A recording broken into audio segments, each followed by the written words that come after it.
Étape 3. Poursuivez une action implacable. Maintenant que vous avez votre chemin, voici où la magie opère, ou là où la plupart des gens échouent. Trop de gens attendent le moment parfait pour commencer. Ils surréfléchissent, surplanifient et se convainquent qu'ils ont besoin de plus d'informations avant d'agir. Mais laissez-moi vous dire une chose, vous ne vous sentirez jamais prêt. La seule façon de créer de l'élan est de commencer à avancer. Quand j'ai décidé de développer mon entreprise, je n'avais aucune idée de ce que je faisais.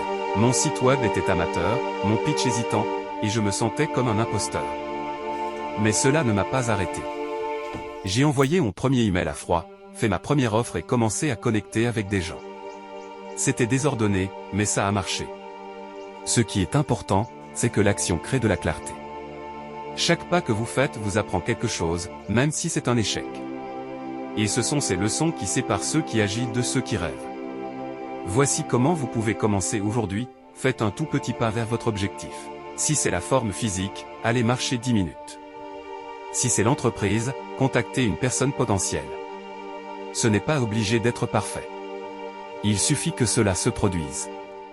Plus vous agissez, moins vous ressentirez de peur. Et avant même de vous en rendre compte, vous regarderez en arrière et réaliserez à quel point vous avez progressé.